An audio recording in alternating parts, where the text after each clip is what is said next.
Yaorana et bienvenue sur Jurismana. Aujourd'hui, un peu d'actualité législative avec l'examen du projet de loi constitutionnelle pour une démocratie plus représentative, responsable et efficace. Vous le savez, la révision Macron de 2018. Et on parlera aussi un peu du projet de loi ordinaire et du projet de loi organique rattachés à cette révision de la Constitution. En tout cas, pour ceux qui ne veulent pas attendre et préfèrent une petite synthèse en introduction de ce projet de révision, il porte sur 3 points principaux. Le premier est relatif à l'accélération des procédures législatives, le second à la disparition ou plutôt la transformation du Conseil économique, social et environnemental. Quant au dernier point, il s'agit d'un accroissement de la décentralisation. Et aujourd'hui, nous allons présenter de façon linéaire les 18 articles de ce projet de loi constitutionnel, article par article, un petit peu comme dans un classement.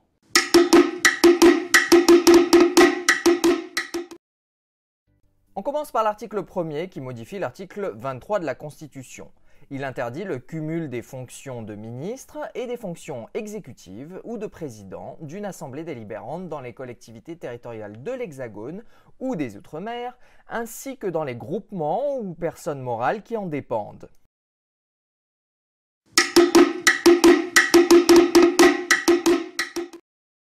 L'article 2 est plus intéressant, en tout cas pour moi, car il s'agit de l'inscription du principe de lutte contre les changements climatiques à l'article 34 de la Constitution, soit le domaine de la loi.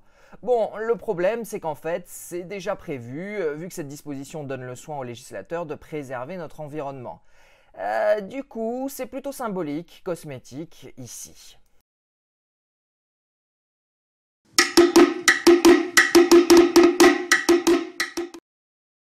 L'article 3 est encore plus intéressant, et cette fois pour tout le monde, vu qu'il est relatif à la création d'un nouveau mécanisme d'irrecevabilité des propositions de loi ou des amendements, ce qui n'est jamais une bonne nouvelle pour le législateur. On parle bien sûr de l'article 41 de la Constitution ici.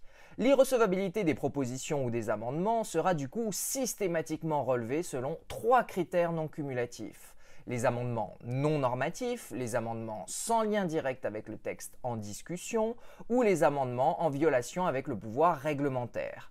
En plus, on réduit de 8 à 3 jours le délai pour que le Conseil constitutionnel se prononce.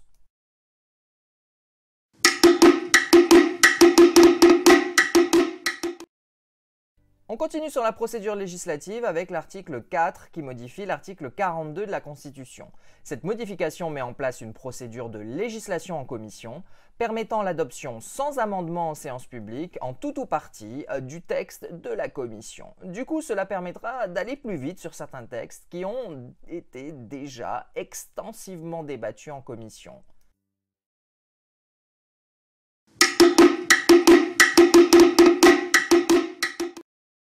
La vitesse est aussi l'objectif de l'article 5 du projet qui modifie l'article 45 de la Constitution.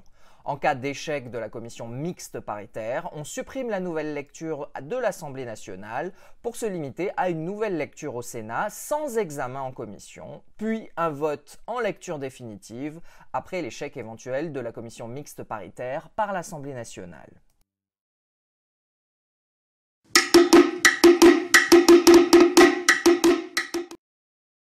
Encore de la vitesse, toujours de la vitesse pour la procédure législative avec les articles 6 et 7. Les articles 47 et 47-1 de la Constitution fixent des délais dans lesquels les assemblées sont contraintes pour adopter la loi de finances ou la loi de financement de la sécurité sociale. Ces deux articles du projet de loi réduisent ces délais de sorte que ces textes puissent être examinés à l'automne en 50 jours et je peux vous dire que j'ai connu les délais actuels, 70, et que c'était déjà plus que sportif. Alors là...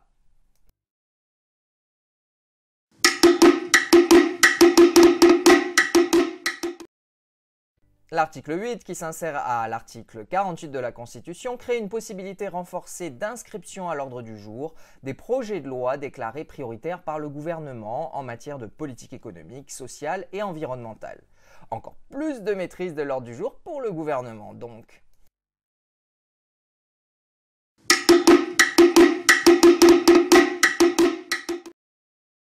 La vitesse et l'efficacité étant les maîtres mots de ces articles, mais peut-être au détriment d'autres choses, mais chut, basculons à l'article 9 qui modifie aussi l'article 48 de la Constitution. Il entend faire en sorte que lors des semaines de contrôle du Parlement puissent être examinés des textes, propositions au projet de loi, tirant les conclusions de travaux d'évaluation menés par les parlementaires.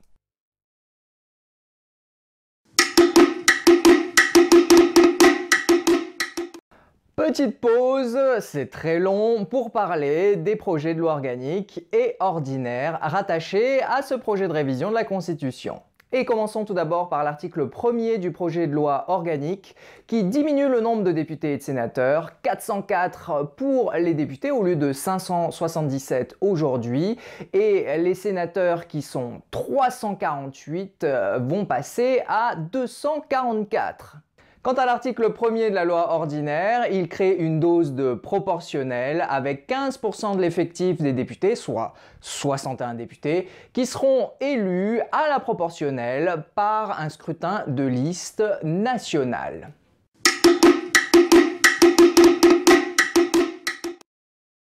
L'article 10 supprime les dispositions de l'article 56 de la Constitution, au terme de laquelle les anciens présidents de la République sont membres de droit du Conseil constitutionnel.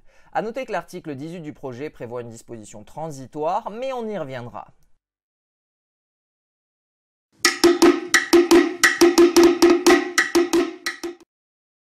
L'article 11 du projet modifie l'article 88-6, 54, 61 et 16 de la Constitution. Il modifie les conditions dans lesquelles les parlementaires peuvent saisir le Conseil constitutionnel afin de préserver les droits de l'opposition dans la perspective de la réduction du nombre de parlementaires, en faisant passer de 60 à 40 le nombre de députés et de sénateurs nécessaires pour saisir le Conseil constitutionnel.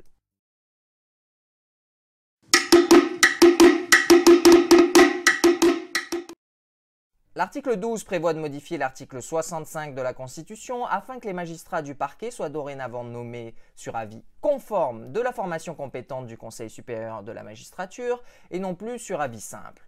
Dans cet esprit, la même formation statuera comme conseil de discipline des magistrats du parquet, à l'instar de ce qui est prévu aujourd'hui pour ceux du siège, et ne se bornera plus à donner simplement un avis.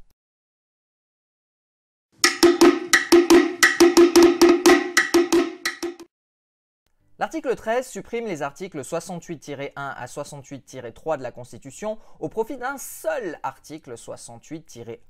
La disposition du projet vise à supprimer la Cour de justice de la République, laquelle est actuellement compétente pour juger les crimes et les délits commis par les membres du gouvernement dans l'exercice de leurs fonctions. L'article du projet précise que les membres du gouvernement seront responsables pour les actes qui ne se rattachent pas directement à l'exercice de leur attribution devant les formations compétentes de la Cour d'appel de Paris. Bien évidemment, l'article prévoit un filtre dans la mesure où ils ne peuvent faire l'objet d'une enquête ou être poursuivis qu'après autorisation d'une commission.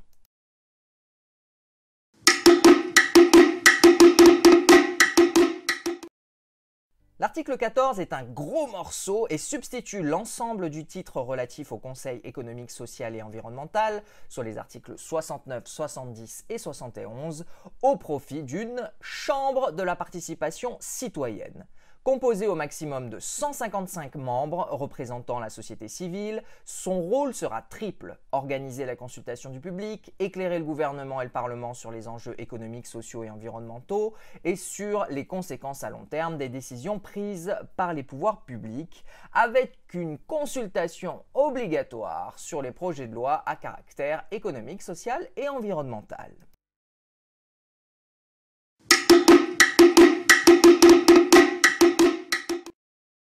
On bascule à la thématique des collectivités territoriales tout d'abord avec l'article 15. Il vise à modifier l'article 72 de la Constitution pour introduire un droit à la différenciation entre collectivités territoriales. Il s'agit tout d'abord de permettre que certaines collectivités exercent des compétences en nombre limité dont ne disposent pas l'ensemble des collectivités de la même catégorie. Cette possibilité sera ouverte par la loi sans que les conditions essentielles d'exercice d'une liberté publique ou d'un droit constitutionnellement garanti puissent être mises en cause. De la sorte, une commune, un département ou une région pourra intervenir dans un domaine dont les autres communes, départements ou régions ne pourront pas connaître pour tenir compte des spécificités de cette collectivité territoriale et des enjeux qui lui sont propres. Parallèlement sera également ouverte la possibilité pour les collectivités territoriales et leurs groupements de déroger, lorsque la loi ou le règlement l'ont prévu, aux dispositions législatives ou réglementaires qui régissent leurs compétences, avec ou sans expérimentation préalable.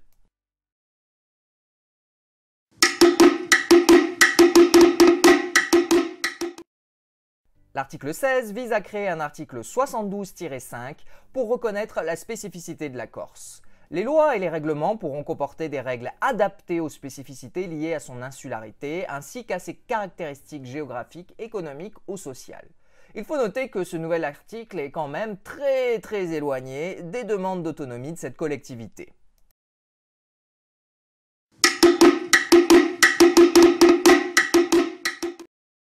L'article 17 vise à modifier l'article 73 de la Constitution pour que les départements et régions d'outre-mer et les collectivités uniques puissent bénéficier plus facilement de leur régime de différenciation des normes. On note toutefois que la Réunion n'est pas tout à fait au même plan ici.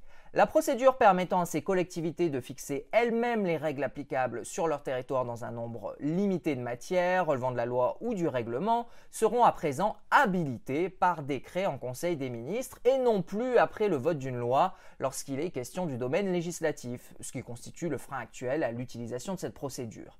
Dans tous les cas, le Parlement conservera un droit de regard déterminant sur les normes ainsi fixées par ces collectivités ultramarines, car au cours de chaque session ordinaire, le gouvernement devra déposer un projet de loi de ratification des actes pris par les collectivités dans le domaine de la loi.